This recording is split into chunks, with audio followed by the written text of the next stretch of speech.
paediatric palliative care is a beautiful example of living with life-limiting illness because by nature we want children to have joy. I think we're much better at giving kids joy and responding to kids' abilities, not disabilities, so just looking at them and going, oh, what can you do? What do you want to do? What makes you smile? What makes your eyes light up? I remember looking at it and at that little one and thinking, oh, that's somebody's whole child. And it was so simple. Well, I say death is sad, but it's not bad because death just happens. We can't stop that. But how we turn up to it and how we support each other in it is actually how we can manage it and how we can be together in it. Don't be caught dead. The show bringing stories of death back to life. Here's your host, Catherine Ashton. Today I'm speaking with Bonita Ralph. Bonita is a death educator, speaker, workshop facilitator and family support practitioner who is passionate about helping people build confidence, knowledge and connection around death, dying and grief. With more than 25 years' experience in youth and family support, community development and end-of-life care, Bonita brings both professional expertise and lived experience to her work. Her journey into death education began with a simple but profound question. If I could birth at home, could I die at home?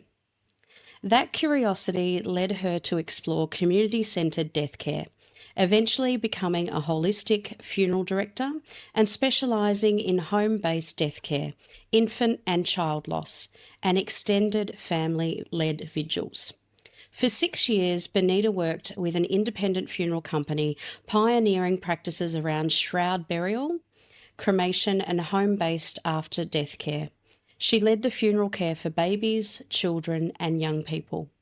Today, she supports families as a family support practitioner in a paediatric palliative care hospice, working alongside them from diagnosis, treatment, through to end-of-life and after-death care, grief and bereavement. The seed for death education was planted in 2018 when a grieving young person asked her a simple question. Why don't we have death education at school? Very good question, I have to say. That question inspired Bonita to create Death Education, a platform dedicated to helping people engage more openly and confidently with death through conversation, learning and community connection. Bonita believes death is the most natural and human part of life, and that through education, curiosity and compassionate conversation, we can create healthier relationships with dying, death and grief. Thank you so much for joining us, Bonita. You're very welcome. It's a long sentence, isn't it? Yeah. Well, you've had a pretty amazing career to date. Yeah, it's been very surprising. No one sets out and thinks, oh, what will I be doing in 25 years or more time in my working life? And I could never have predicted that in a million years. What did you predict 25 years ago that you'd be doing? What did you think? I think I knew when I, finished school and went to uni, I studied to be a youth worker. And I think I used to always say, I want to work with people, but I don't want to work with old people. I want to work with young people. And I don't want to work with children, like little children. I want to work with teenagers. And that's sort of true. I don't think that's so true now, but, I'm okay with the whole life spectrum now. And in fact, I think aged care has a lot of amazing capacity too. So in terms of work for me, but yeah, I think I just thought I would be, I don't know, I think you can't really look that far ahead sometimes and just, go into youth work and see what happens. Yeah. But yeah, how I came to be here is, it's quite a mystery really. Yeah. Had you had a home birth or is that what sparked it? Yeah. Right. So in terms of where I'm at now, I think I was working and doing a lot of traveling as well. So I spent a lot of time through my 20s traveling and working. And then, on one of our big travel trips, we had a surprise and was like, oh, we're having a baby. We better go back to Australia and sort of grow up and do some serious things. And I had my first child in hospital, which was fine. It was a bit tricky, but it was okay. And then for my second and third babies, I had at home. So I think I was introduced to a birth doula and a whole other world of being. And I think, you know, I like to say I'm the woman who chose to have babies at home, not because I'm a hippie or not because I, you know, am a hardcore home birth movement person, but just because I think it felt really sensible and really possible, and it felt like a right to be able to do that. Like I felt like I should be supported to make that choice. I know it's not what most people would do, and that's fine, but it was a choice. And I think that just became really clear to me. And so in that process, after I'd had my children, and my youngest was maybe 12 months old or something, I literally remember, and I can still remember it to this day, just the feeling of, we were away in Merimbula and we were driving home from that holiday, and the three kids were in their car seats in the back. My husband was driving, and I just sort of turned around and I looked at them and I thought, what if I died?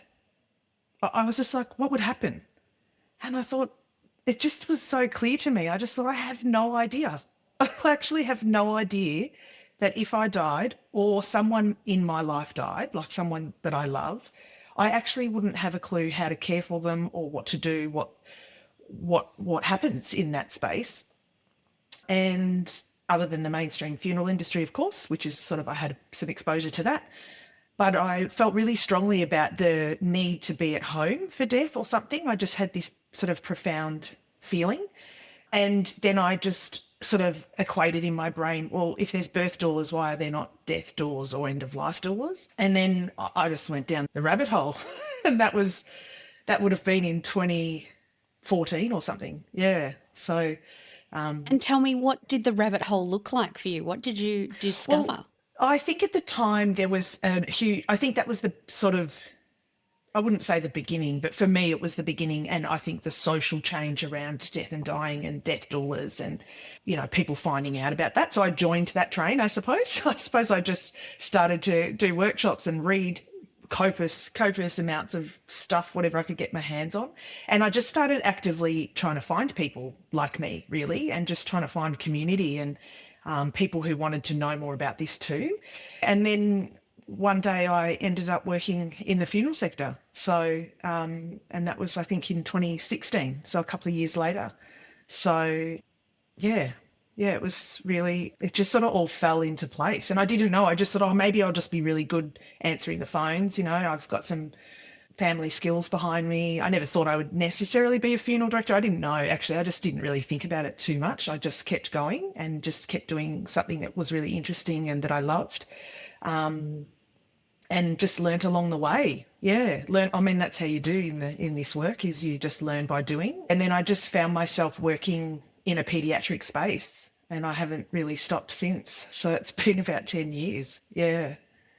Do you remember that first time where you worked with a family in the paediatric space? That's a good question. I remember the first baby that I saw. Yeah. I do remember that was a little teeny tiny 16-week gestation baby, actually. Yeah, something that most people wouldn't think. And I just remember thinking, I think when I saw that baby, like I said, was only 16 weeks, so actually not a registerable death, because the babies born over 20 weeks are registerable and get a death certificate and all of that, but under 20 weeks they didn't. And I remember looking at it and at that little one and thinking, oh, that's somebody's whole child. And it was so simple. It wasn't a fetus. It wasn't anything like that. It was actually someone's entire future. Their entire life, it was in that child.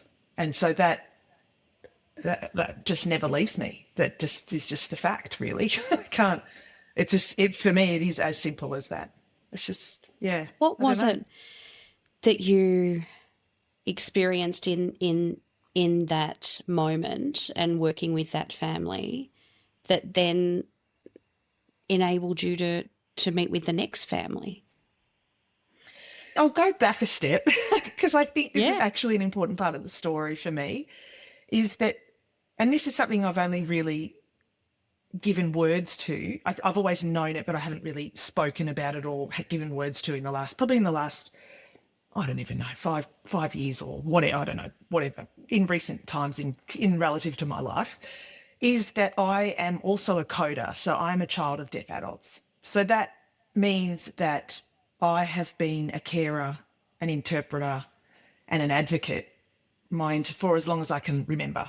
Like as a very small child, as soon as I could speak, my siblings and I would be interpreting for our parents. We would be accompanying them to all adult business, so all medical appointments. What I know by living that life is that people are not necessarily given information equally or access to services, and when you don't have English as a first language or a spoken language, a lot of things are missed, and so opportunities are also missed. And why that's relevant is because in the death and dying space for me, and particularly around child death, that there is a lot of stuff that is missed, and a lot of families aren't given access to what is possible for them in their grief. So I feel that underpins, I'm now very clear that underpins how I support families, and that's how I was able to and still am able to walk alongside families, and why I'm committed to this work is because they deserve, when we know that child loss and losing a child is one of the most profound griefs that a human being can have, that they deserve everything that they can have. Like, that is a bare minimum, really. And so that advocacy part for me, and that social justice part, the right to be how they need to be with that child, whether they're a teeny tiny little baby or whether they're a 35-year-old adult, but they've still got a parent, and to have access to that information, to be able to care for them however they need. Because it also relates to, we don't know what we need until we're in the moment. We can't, I think when unexpected death or the death of a child happens, there's only so much planning that can happen. I don't think you can imagine it. I mean, I've seen that all the time. What was it for you when you had that moment 5 years ago where you realised, was it an aha moment that you realised that your advocacy work that you had and your upbringing with your parents and having to always interpret them for them with health professionals and very adult moments. What was it when you had that aha moment? Because a lot of people don't actually have that moment when they realise that a lot of their formative years has sort of led to where they are now. I wouldn't call it an aha moment. I think I've known it my whole life. I think I knew it even when I was saying before, when I chose to be a youth worker. I knew that, but I suppose I just didn't name it. I just didn't actually, I probably didn't celebrate it. I think it probably sat in the burden basket and it still does. Like, there's no doubt about it, but it also has given me a whole lot of skills and a lot of capacity. So I'm grateful for that too. I think as you get older, you just look back at things and it sort of starts to fit in the picture, in the spectrum of life. And you're like, oh, that's right, of course. And also I've probably had it reflected to me too by my own community and saying things. And I think, oh, okay, right. Oh yeah, that is unusual. I have jokes, we joke all the time about someone said something about, oh, I remember reading books or something when I was a kid. And I was like, oh, yeah, my parents never read to me. Don't know what that's like. Maybe I don't think they signed books to me though either. But, just little random things in life that I just can't relate to. And when you first started in the work as and you thought you were going to answer phones, then ended up becoming a funeral director, tell me, what were the things that you found that were missing when it comes to early child loss, paediatric, sort of space and youth? What were the things that you found that were missing? I think the biggest thing, which I can see has changed a lot in the last 10 years as well, in a positive way, really is just acknowledging, particularly around infant loss, it used to be, and it still is to a point, it still very much is like an invisible loss. And people sort of think that just because that baby was, stillborn, or maybe didn't get to meet all the family, or for all the sorts of reasons, they can be forgotten as part of the family. And some families are incredible and really intuitively able to just integrate this little person that is part of their family and give them what I say, like, we've all got leaves on our tree, right? Like, we've all, our family make up a tree and everyone's got a leaf. And some families can hold that leaf on that tree much easier than others. And then there are a whole lot of families and communities. And when I say families, I don't mean biological either. I just mean the world that people live in. That some communities and some families just can't do that. They just don't know how. It feels they don't have grief language. They don't know how to sit in discomfort.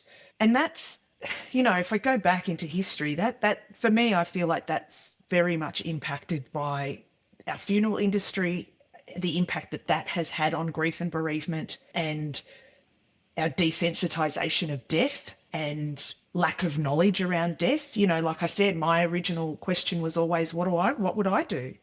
If someone, like, if my husband died, what would I do? I wouldn't want, the last thing I would want is to go into a giant funeral business and have a viewing in a coffin. Like, I know that would break my soul. And I can give words to that now, but back then I wouldn't have really had the words, but I would have had the feeling that I wouldn't want that. Yeah. So I think, child and infant loss is just an incredibly difficult place for community to sit in. They don't want to make sense of it. It's hard to accept. It's hard to know how to talk about it. And what that does is it leaves bereaved parents and bereaved family members and siblings sort of swimming in a foreign place. And we all know that when we have trauma or when we have an awful thing in life, we want to share it. We want to be witnessed in that. We want it acknowledged. I think often it doesn't get acknowledged or supported as much as it could or it should. Yeah. And what is it that we can do to support people who have actually lost a child? Yeah, it's a great question, and it's not a simple answer. I think because nothing should be done that's not meaningful and authentic. So I think that's about bereaved parents having the support that they need in the context of their actual life. And, bereaved siblings and bereaved grandparents and aunts and uncles and cousins. Like, this is the thing, it's people think about the parents, but the ripple effects are enormous. So there's a lot of stuff that you can think about around, one of the big things in the big campaign is around saying their name, for example, giving them, like I said, a leaf on the tree, like holding that space for them, remembering their existence, particularly for babies who haven't had a lot of physical time in a family.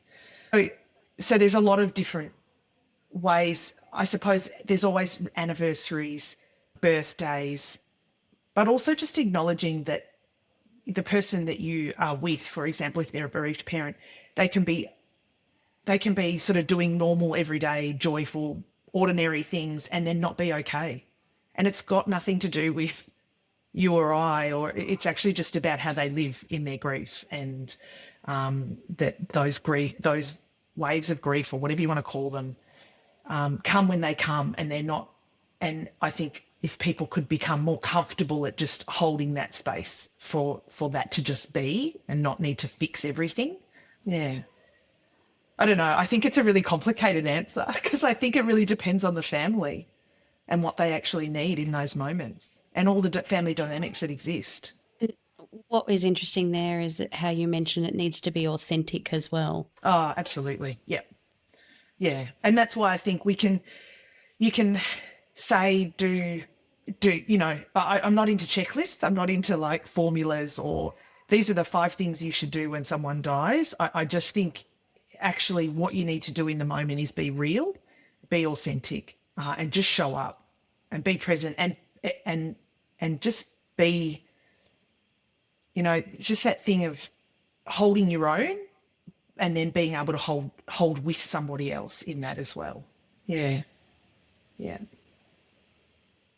you explain that a little bit more? Because I think when someone says holding your own and holding it for someone else, sometimes if you haven't had that experience, Yeah. it can be hard to understand what that means. I was just saying this to a family yesterday about the best way I can describe it is the concentric circles of support. So I don't know if you know that graphic. You would. Yeah. So I think that is sort of the think of a bullseye, and then there's circles. yeah, like there's the person in the middle, which is either the dying person or maybe the parents and a sibling or something like that. And then around everybody has a circle, like everybody belongs somewhere on that map for that family. And the idea that you support when you're on those rings and those circles, that you provide support in, but you don't receive support from the inner circle. You only receive support from the outer circles. So, for example, just say, we'll just pretend that there is a husband and wife and one partner dies. And so the person that's died is in the middle and the other partner is on the first ring and maybe their children. And then there's the best friends and then there's a brother, sister, I don't know, whatever, that the best friends on the next circle provide support to the grieving widow and their children. But those best friends dump out to their friends, not the other way.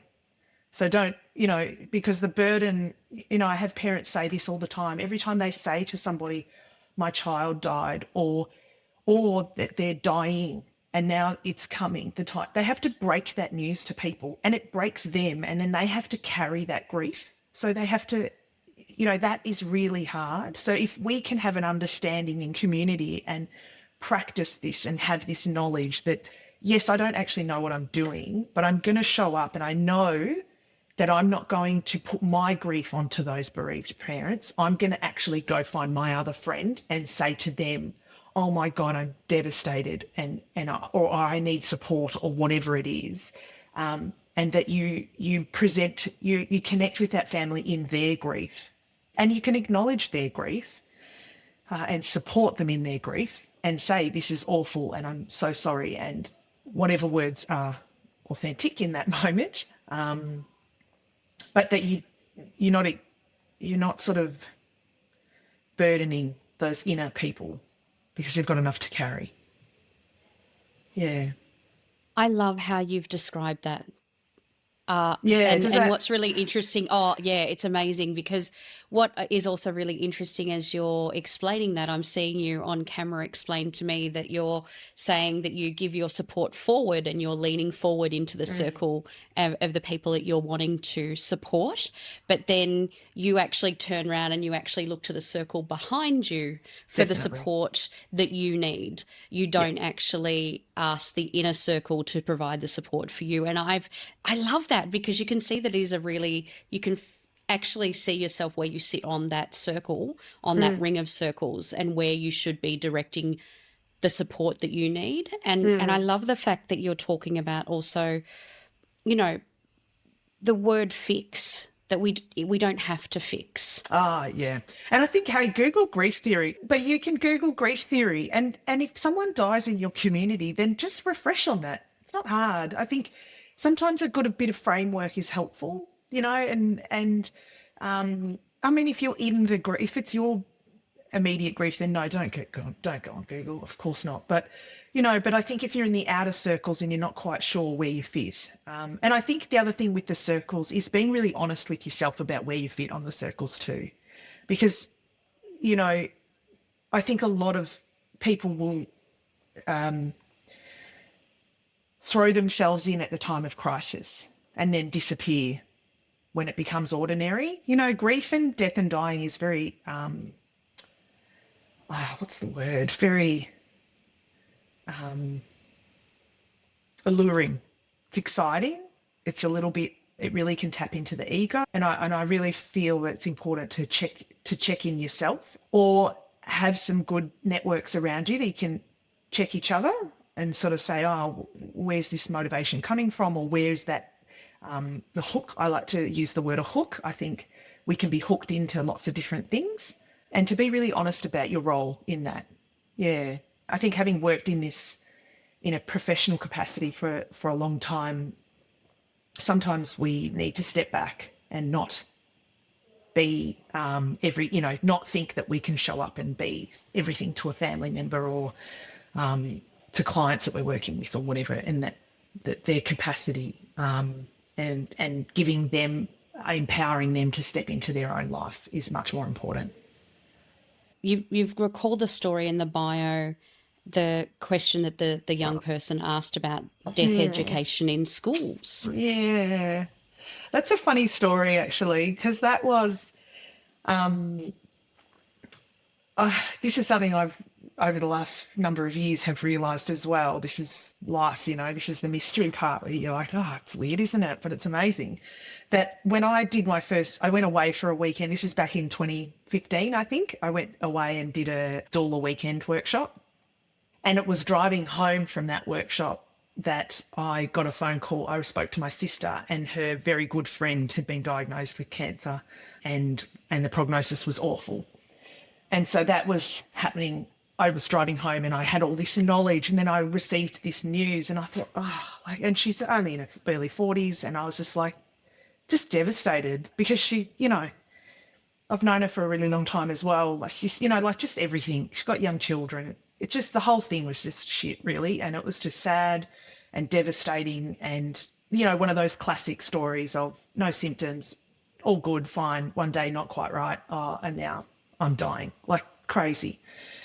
And then fast forward to me, whilst she was doing, her treatment and living her life, I was also started working in the funeral industry. And the first big funeral I ever did was hers. So that, Wow. That was the first time I'd ever sort of stepped up and directed a whole funeral. And it was a huge funeral.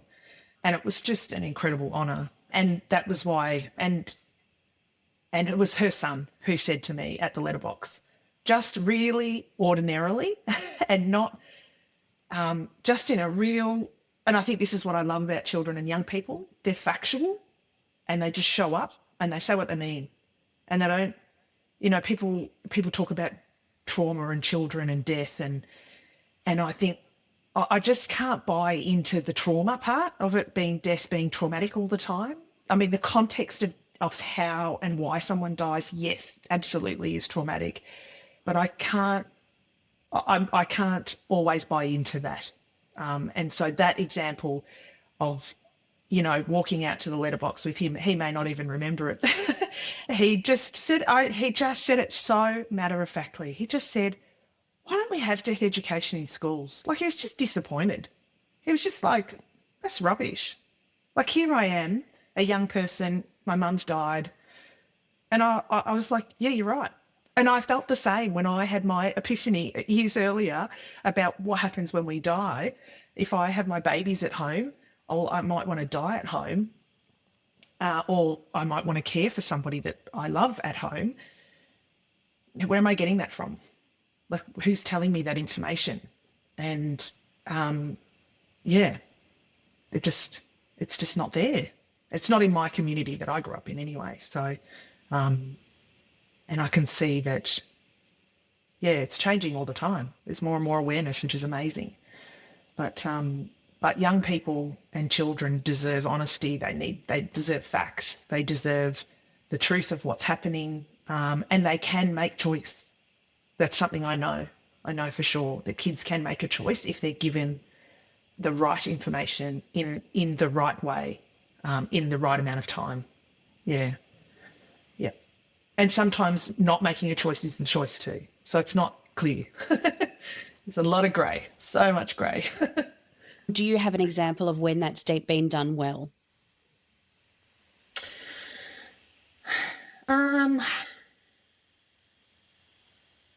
I think the best examples, and I've got several of them really, is when somebody dies And I think because I've been lucky enough to have done a lot of home-based death care and a lot of home-based vigil time. So that means, the person has either died at home and then they're cared for a few days at home, or they've died in hospital or something and then we bring them home for a few days. Where I've seen that is when there's a multi-generational approach to it. That's amazing. When, say, an elder in the family dies, and then all the generations gather, including the baby, including the toddlers, and they just live it. They just live it. They see the dead bodies there. They see the love. They feel the love. They're not feeling the fear. When a family is empowered and supported to do that type of after death care, there's so much love. I can honestly say it's never not been like that. Even in paediatric hospice, when we do after death care, there's an incredible amount of love. And yes, sometimes it's tricky. Sometimes dead bodies do weird things, and that's okay. We'll deal with that, and we try and keep our sensible boundaries. We don't, if somebody needs more mortuary care, then they need more mortuary care. We don't pretend, that all home-based care is simple and amazing. The dead person speaks as well. They show us where they're at in their end of life. And so we communicate that. We say, honestly, this is what I'm seeing. This is what I think. I think maybe we should do this now, or maybe, this is enough time now. And people respect that. And I think going back to children in those spaces, when the adults around them are modelling and are feeling supported, then the children feel supported, because they're always looking to their adults for all the unspoken stuff. There's not a lot of words in that space, but the children are always tuning into the energy, to the sadness, and to what to do. And the other thing that I know too is once a family knows that, they can never unknow it. They will never unknow good after death care and well supported end of life and after death care. Yeah, they can really know what's possible and choose what's possible according to every death, because every death is unique. So they can make a better informed choice and just build upon that rather than starting from scratch every time. And when you look back at that car ride back from Merimbula, Yes. what do you know now that allows you to have made more informed choices? What are the things that you've discovered that you didn't even know existed? Home-based death care. The law. Yeah, what the law says. That the funeral industry is a commercial enterprise. It's a business. There's a lot of beautiful, kind and very considerate people working in that. But ultimately its value is in commercial enterprise and business and profit, which again, I don't begrudge. I think that's okay. But at the end of the day, what I do know is that consumers need to have more. If they want things to change, they need to be informed and they need to be proactive. So when you're engaging funeral services, you're a consumer of a product. It's sort of a basic form. But you deserve to know what is true and what is possible, so then you can make an informed choice. And I totally believe that that is a huge part of our issues around death literacy and death education. And for someone who is unfamiliar with what home-based death care is, could you give us a one-on-one on that? Yeah. Well, first things first is it depends how the person died and where they've died and all of that. I think if someone is receiving palliative care at home, then it's a simple transition because they're already at home. And I think the other thing about home-based death care too is that, or after death care, is that it can be hours or days. It doesn't have to be, like, sometimes just knowing that you can, say the person dies at 10 o'clock at night, just knowing that nothing's going to happen until 10 o'clock the next morning. So it doesn't, just even that alone is something. Or you might undertake, engage somebody to bring you some cooling equipment to put the, to keep the body cool and have them for several days. And in Victoria, there's no time limit on that, for example. So, maybe the person can stay for a week at home, and then be encoffined at home and then be taken for, their funeral or burial or cremation, and therefore they never see a funeral home mortuary, for example. So it's having, and then I think if somebody dies unexpectedly and very suddenly in an accident or something like that, that just because they've been to the coroner's or just because that's happened, and clearly depending on how their body is, there's no doubt about that. But if their body is okay, that they can actually then take that person home, because, that aspect where someone leaves in them one day and never comes back, like to bring people home and just reconcile that coming and going can be incredibly powerful. Yeah. And to engage in home-based death care, like I said, it can be using ice packs, it can be using specialised cooling equipment. You might employ someone to help you physically do that. You might ask the funeral director to support you in that. You might already have people that in your family or community network that have some experience, and you can ask them for help, to do that. So it's, I think like everything, it's good to know about this before you need it, though. I think that's really important, to know what's possible. Yeah, because I think to learn those skills or to make those decisions in the moment, if you've never done it before, you've got no idea, can be tricky. Not impossible, but tricky. Yeah. Yep. You use the term family-led vigils. Can you talk a little bit about that as well? Yeah, that's my favourite sort of part of this work, is where, because I really, really struggle, and I have, when my own grandparents died, for example, I really struggle with just walking into a funeral home for half an hour or an hour booking and seeing a person lying in a coffin. I just don't, that has never made sense to me. It feels very voyeuristic. It doesn't feel human. It feels very display. And I also appreciate that that's okay too. Like if that meets your internal need at that time, and you think, oh, I just wanted to see them and they're in their coffin, wonderful. There's no judgment on that. I just know for myself, if that's all I was ever offered, then that to me that's not good enough. So extended vigil time for me is to be with, not to look at.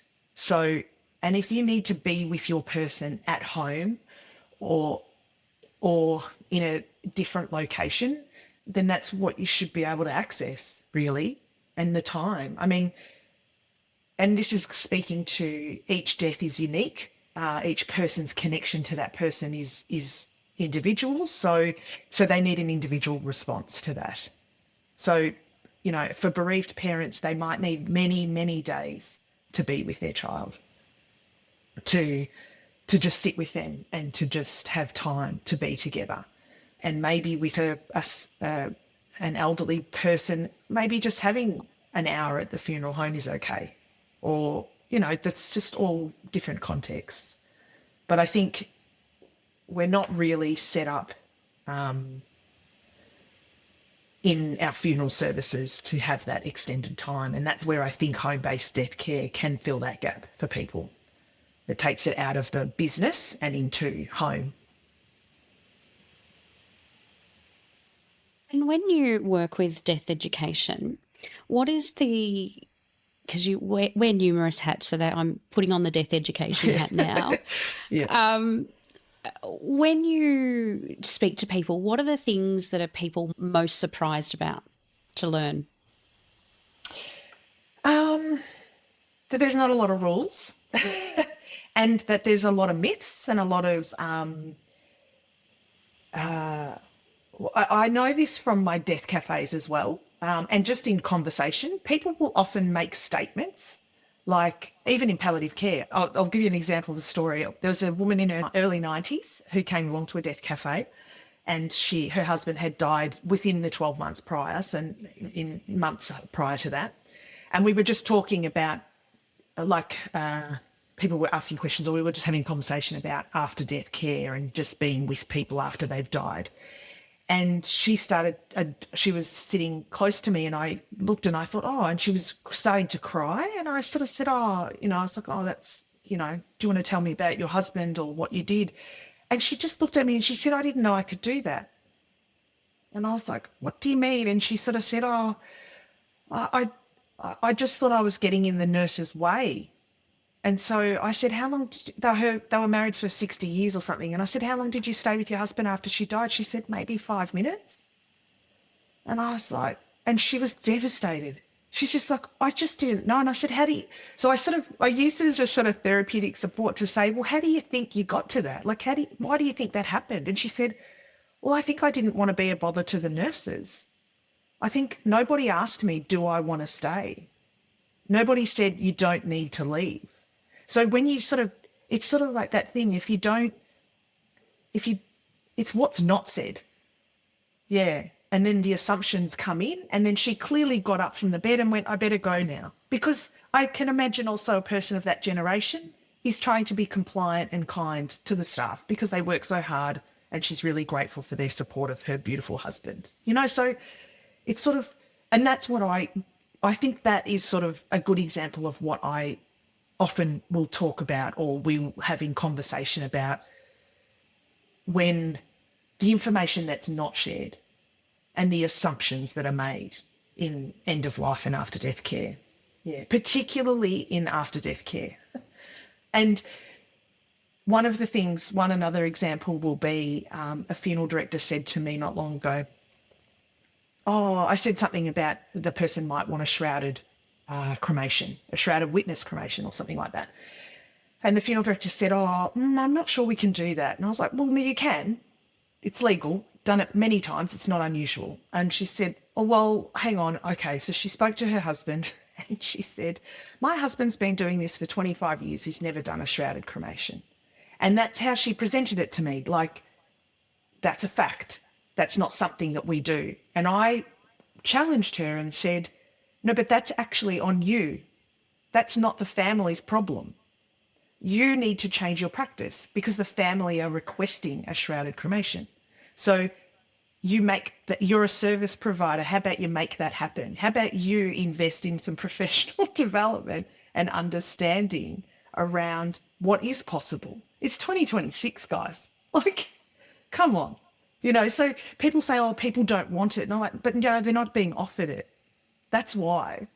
So that's the bit where it's all the unsaid things and the unoffered things that change death care. And that I find that very frustrating. that speaks to my social justice aspect, where that to me is unacceptable. Just for someone who is unfamiliar with what shrouded witness cremation is, could you just let people know what that's about?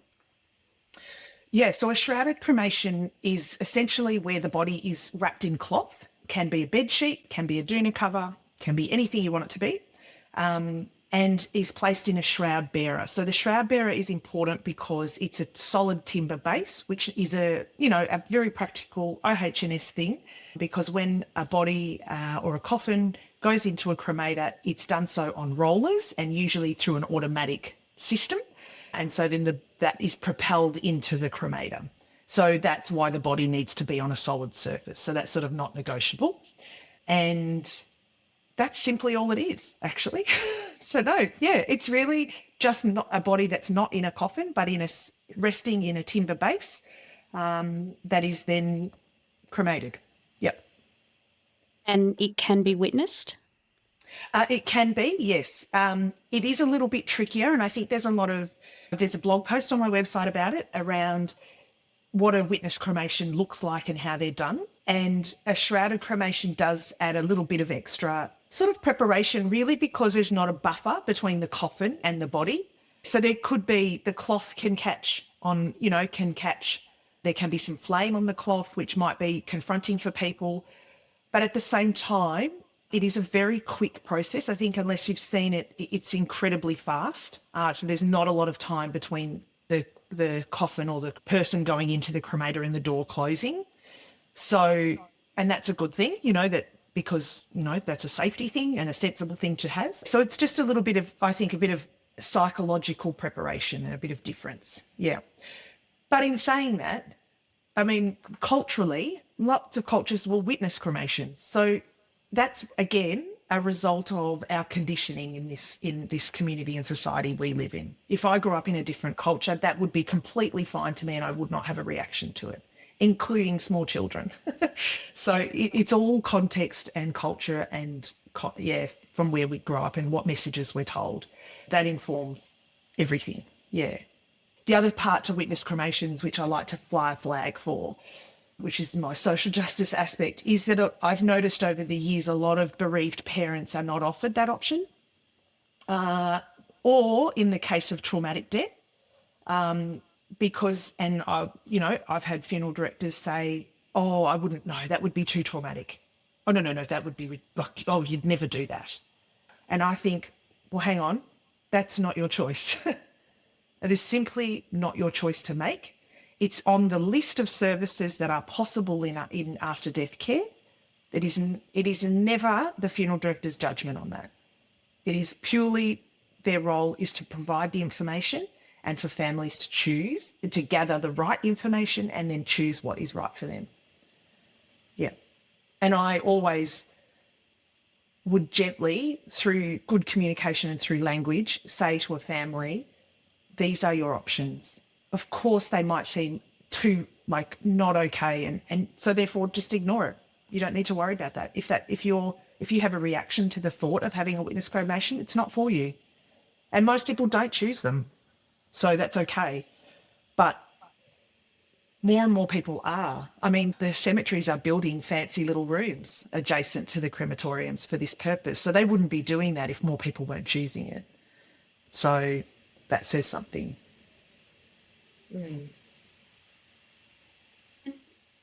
Your work in palliative care and specifically paediatric palliative care, what has that shown you about life and human relationships and My first word is joy. Yeah. I think a lot of people, people will say often to my colleagues and people that work in paediatric palliative care, oh, that must be so hard and that must be really sad and the worst sort of thing ever or whatever. But that is not the case, actually. I think it is incredibly sad. It is devastating and some days are awful. But there is an incredible amount of joy and an incredible amount of love just being in that space. Like when I was working as a funeral director and even started doing this work, I never got attached to how people were dying or why they died. People died for all sorts of reasons, tragic, unexpected, expected, whatever. And children die too. It's not a choice. It's not something anybody ever wants, but it happens all the time. Not statistically all the time, but it does happen. And so I don't want to deny families the reality of their lives. I feel like that's not very helpful. And working in paediatric palliative care is not for everyone, and that's okay too. As much as I could never be a podiatrist, like working with feet would be disgusting. Like I could never do that job. And I think acknowledging I can't change what's happened. I don't have any control over why that child is born that way or diagnosed with some illness or whatever. But what I can do is I can show up and I can be helpful, I can be kind, I can provide information, and I can be an advocate. And I can listen and provide the therapeutic support. I can do that. And yeah, and underneath all of that is simply love. There's a lot of love. Yeah, and it's really beautiful. Yeah, and it's heartbreaking and bittersweet all at the same time. What have you found in your experience to be unique to paediatric palliative care as opposed to palliative care services that come in for someone who's older? Yeah, I think straight up the biggest difference is, and this is a really good myth buster, is that palliative care and paediatrics is from for a long time not it's not like adult palliative care at all. It's much more holistic. For example, where I work, we will support a family from diagnosis through to bereavement, which means that a child might be diagnosed with a life-limiting condition, which really means that it's likely that they will die before they turn 18, not that they're actually dying in that moment. And that's the big difference between paediatrics and adult palliative care. So so we can support them through the medical journey. Not paediatric palliative care is not just oncology. That's the other thing. Like people think, oh, it's just kids with cancer. And you think it's actually mostly children with really complex diagnosis. So genetic, a whole bunch of conditions with a whole lot of acronyms and a whole lot of what I call alphabet, because I'm like, there's so many I can't even sometimes get my head around, and a lot of Googling, like, what does that mean? And what's this mean? And a lot of rare conditions that, there might be 3 kids in the world with this, and there's 1 kid in Australia with this condition or whatever. So, and they live their lives. So they might be with our service, for example, for 15 years. So, or they might graduate, they might turn 18 and move into adult care. So that really happens in paediatric palliative care. And sometimes it's absolutely a roller coaster. Some children are very fragile and vulnerable, so they have a roller coaster, and that's really difficult for families. And it's unpredictable. There's a whole lot of stuff around that. So, but that is the key difference in between palliative care in general and paediatric palliative care. It's much, we're in it sort of for the longer haul, so to speak. And particularly where I work, we provide ongoing bereavement support, which is really sort of kind, I think. They're not sort of just left to their own devices, basically. They're not, they can still access support. And with access with support, is paediatric palliative care, quite niche? Like, given, I'm thinking of rural communities, how is accessible are the services?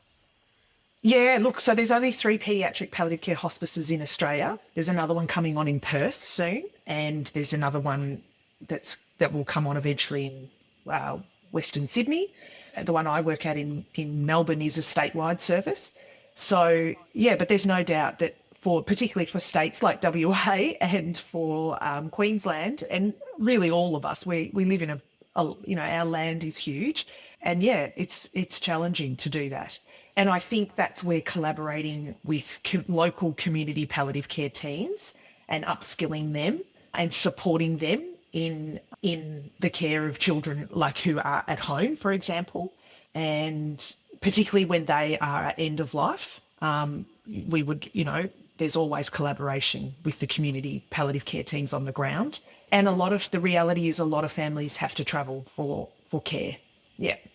So quite a few Tasmanian families need to travel to Melbourne for care, particularly when there's really complex diagnoses. So, that is a reality that families face. Yeah. And it's incredibly challenging. Yeah. Yeah.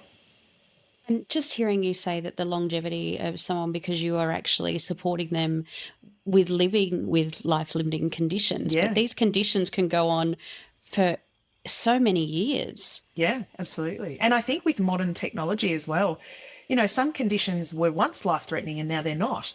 So, and sometimes advancements in just medication or treatment or a combination of very unique things for that child really work. And so it is quite mysterious. It's quite, this parents and community are often just sitting in that unknown space, which is an incredible toll.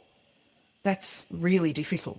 And I think that, I think it's paediatric palliative care is a beautiful example of living with life-limiting illness, because by nature, we want children to have joy. I think we're much better at giving kids joy and responding to kids' abilities, not disabilities, so just looking at them and going, oh, what can you do? What do you want to do? What makes you smile? What makes your eyes light up, or whatever? There's so many communication devices and ways of communicating and being with, and beautiful sensory things. And we really invest in that. Unfortunately, we don't really do that in adult palliative care. Like, it's pretty medical based, and there's a lot more capacity. I know that's changing all the time, and people are advocating in that space, and it's wonderful. Like, people will come to the hospice work for respite care where I work, and that's their holiday. Like, the kids come and say, oh yeah, mum, and they're like, oh, they're having a little holiday break. So it's just even the language. It's not. Yes, the carers need support and they do need a break, but for the child, we really try to make it joyful. We put a lot of energy into that. Yeah. Yeah. And the siblings. I always want to, sorry, I just wanted to add into there the siblings as well. We do sibling support, which is unique as well. Like, in palliative care, it's usually the person that's dying and maybe their partner, and that's it. But we do look at the whole family, and we support grandparents and we support siblings. We have sibling programs. We've got dedicated therapeutic supports for them. So, because we recognise, the bigger picture. It's so funny because that's exactly what I was going to ask about, is that holistic approach and what that touches on. So you're looking at not only the person and their medical aspect, but also you were talking about sensory there. You were talking about doing the whole family as part of that support approach that you take. What are the other sort of things that you look at when you refer to holistic, paediatric palliative care? I think the whole part of what makes someone's life, really, who they are, like what the family dynamics are, what stories they come with. I think the other part to all of this is, and the same in adult palliative care, when there's a diagnosis or something happens and someone becomes vulnerable, that life doesn't stop. Other things in life still happen alongside that. So you can't ignore those facts. There's still poverty, there's still homelessness, there's still family violence, there's still other illnesses. Sometimes there's multiple children with the same condition. Sometimes there's just a whole lot of stuff. Like, life still goes on around, this one really difficult part. So to be holistic, I think, is to recognise that and support that.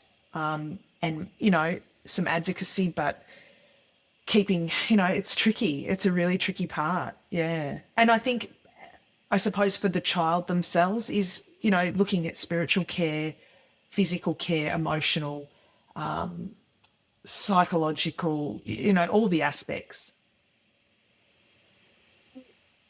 Bonita, you mentioned your blog earlier, that you're quite active with your writing.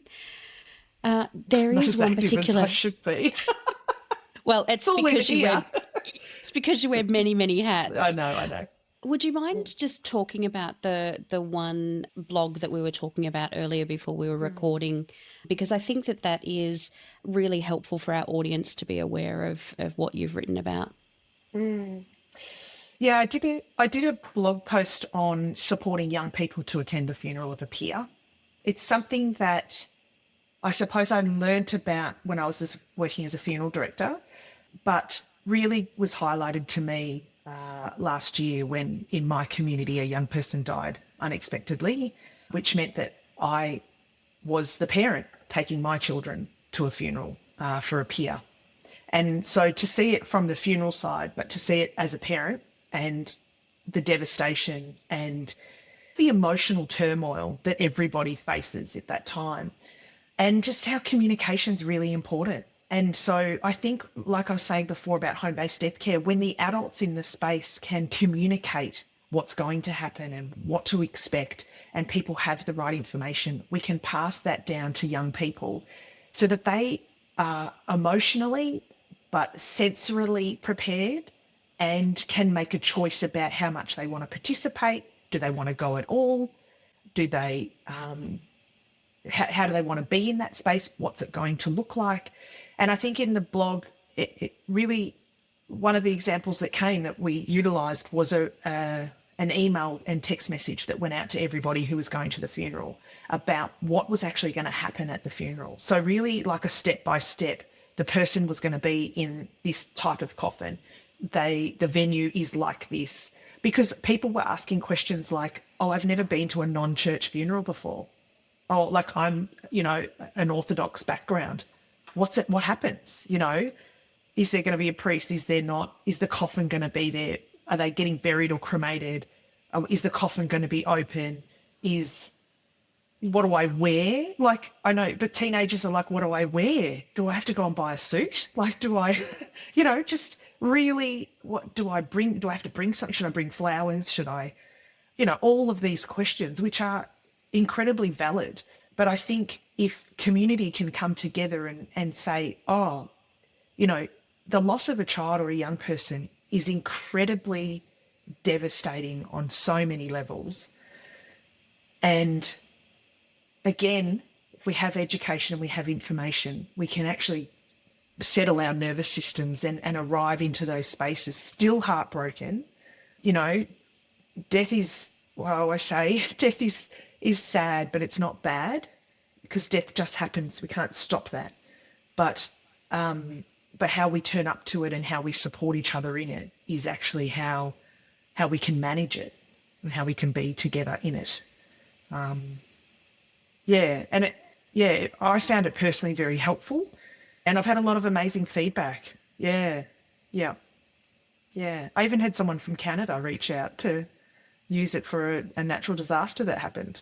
I was like, oh, yeah, of course. So I am not surprised. It's very, very powerful. And I recall one of my funerals that I went to. I was in my teenage years of friends that had died in a house fire, and you have all of those questions running through your head, like, because you don't know, like you generally haven't been, or if it has been, it's been in the confines of your family unit generally, or your relations. It hasn't been someone who. So, I think it's extremely beneficial to have that information out there to be shared in the community. Yeah. I'm so happy you went down that rabbit hole all those years ago, Bonita. Thank you. Yeah, it's been and I just feel like I'm still in it. I'm not sick of it yet. I feel really honoured and proud to be in this work. I'm also mindful of the cumulative nature of this work. I'm not pretending that it doesn't have an impact. It does at different times. And I think that whilst I still can do it, I will. Yeah. And I'm always inspired by the changing landscape. It's incredible. Yeah. It's changing all the time. Yeah. What has been the one thing that you've been very pleased to see in your period of time working in this space that has been an improvement that you're like, thank goodness?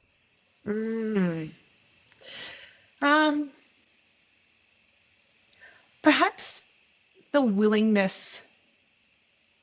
I think the willingness that people know now that things are not set in stone anymore. And death care is one of those things. Yeah. It's 2026. I mean, almost anything is possible. And that's inspiring, and actually has really an opportunity to speak to what people need, and to support themselves and to get to be in death spaces. Yeah. So I think the inspiration, just to know that, that you can, do your best to have a go at what you need. If people wanted to start their exploration down the rabbit hole, where would you direct them to start looking? Oh, that's a good question.